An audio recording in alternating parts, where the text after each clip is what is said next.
Good morning. I'm having technical difficulties. I started a tape. Okay, first of all, today's June 2nd, and this is my 5th vlog post. Yeah. I had started this whole video, and then my camera ran out of energy, not battery, but space, because these videos they take up a lot of space, and I've neglected to download them, which I had intended to do. So, necessity is the mother of invention, or the mother of making me do stuff. So I got that done, and then here I am, and I really do need to have a better setup, and I'm working on that this weekend. So I have been reading this book called, so I just finished this meditation. My meditation this morning was absolutely beautiful. Anything but a quiet mind, because I don't have a quiet mind, but that's the way it is. And I get so much information in these meditations. I do get a lot of information. This time it was an enormous amount, and I wish I just had a plug. I could just plug it into my head and download it onto the computer.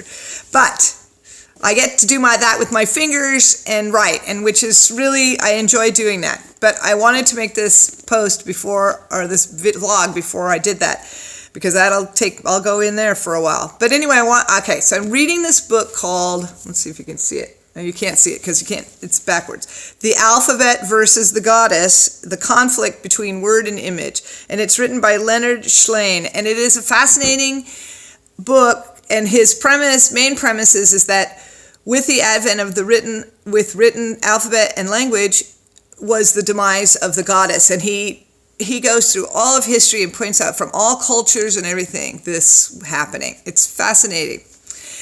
But I just finished the chapter on Moses and Abraham and talking about the 10 Commandments. And I didn't realize that the first 4 commandments have to do with getting rid of imagery. The first being, thou shalt love thy God, this God as no other. And then the second is, you will not have idols or create any imagery, no art, no imagery of me or of God or of anything, not of birds, not of beasts, not of fish in the ocean, which I find fascinating. No art. No representational art. Okay, so, and he goes on to say that this is, part of the demise of the goddess, which may or may not be. It's very fascinating. This is why I love history, and I love delving in, because you can't go by just the surface level of things.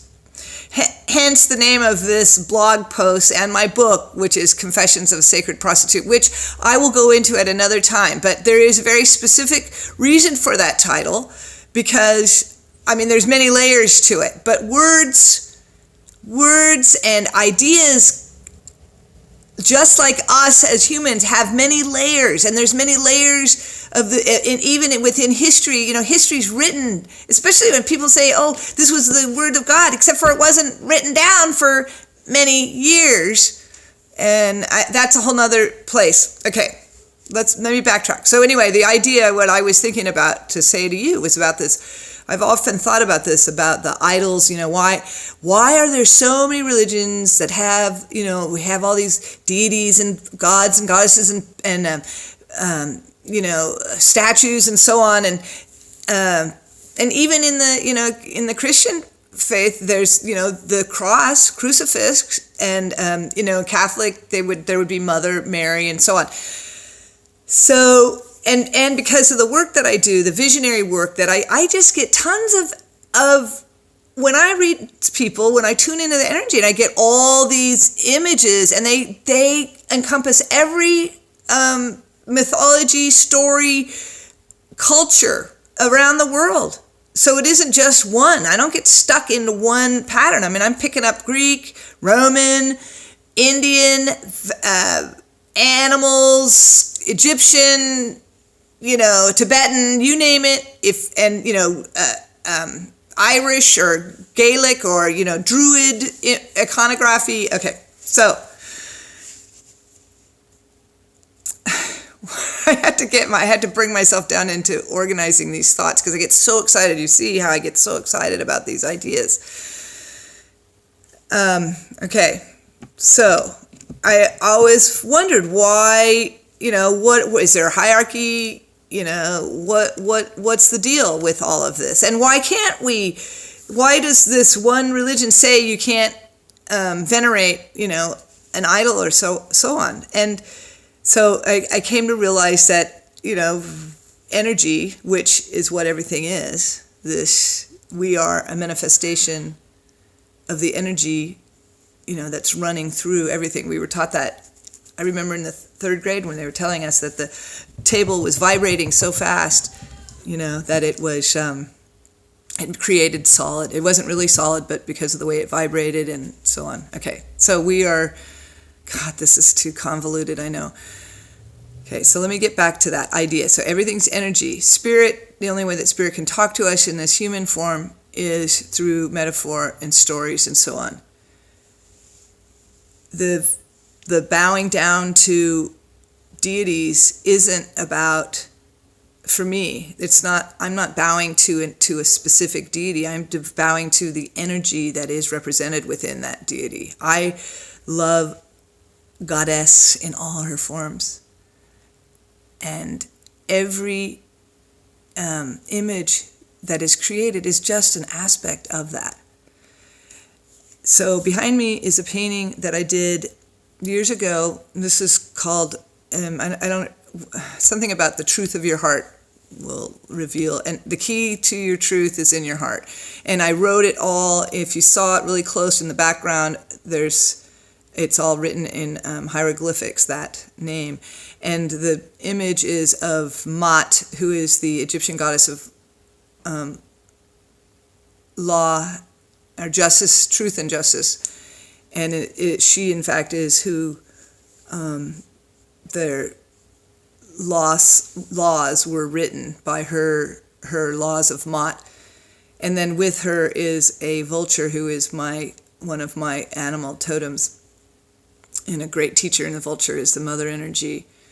And that's for another time. But I wanted to show you that because it brought me back to, in my journey, and this was like 25 years ago that I discovered Mott, and she's taught me so much. And last night I was reading about the Ten Commandments, and it reminded me that the law of Mott was written before Moses got the Ten Commandments, and it's very similar, except for it doesn't say no idols, it doesn't say no imagery.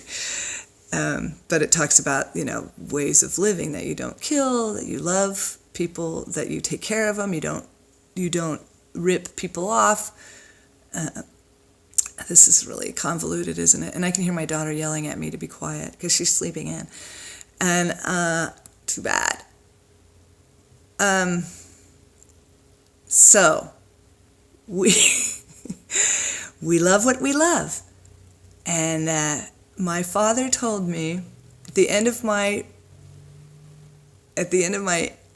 meditation, I got this image and memory of my father. I asked him once, what was I like when I was a little girl? And he said, you were just pure love. So he said, you were just pure love. And I started to get very emotional. Just even right now, I'm just getting really emotional because it reminded me, he was talking about when I was a really little kid, and I would climb up on his lap, and he would, and then, just whatever. I remembered that, and he said that's what I emanated, pure love. And I started to get emotional like this because I realized that for so long, as we grow up, we're trying to hold all that in. We're trying to make sense in the world, how we operate in the world, because that's not what we're told. That's not how we're taught. We're not taught from the external. We're not taught about just being loving beings. We're taught about how to, fight and claw our way to whatever we're supposed to do. And I know that this has been such a big thing for me because that's what I'm here for, is just to love and to teach love and to recognize that that's all we are. And I'm crying, not just, it's an expansion, I'm crying tears of joy because of the remembrance. I'm also crying tears of sorrow for all those of us who have not felt that at times in our lives. And there's so many people who don't feel love because you wouldn't have people acting the way they did if they didn't feel love. And I would even go so far, and I'm not in getting into politics and stuff, but I would say that Trump's biggest problem is that he doesn't really deeply feel love. Deeply. I go back to that. Love yourself. Be your best friend. Love is the most important thing. And all of those wonderful things that you get, because I know I'm talking about stuff that's happened to me in my life, all the little tidbits and stuff, but I know you've gotten them too. I know you've had just different energies come into your life, and however is cloaked, whether it's through Christ or Hebrew imagery, which I just said that there wasn't a lot of, but the Shekinah is the feminine goddess aspect that was entered at the beginning of the right at that first century AD. So she hadn't really been there, but she was offered in the Talmud that talk about that. Whether Native American or Egyptian or Greek, Greco-Roman gods and goddesses, Druid, whatever, different saints and different energy from around the world, or even the people who speak to you who are the teachers in this world, that energy that they represent, that's speaking to you and that's telling you so much. All right. Forgive me for my disorganization, but that's just, this information is coming in so fast. Okay, I love you.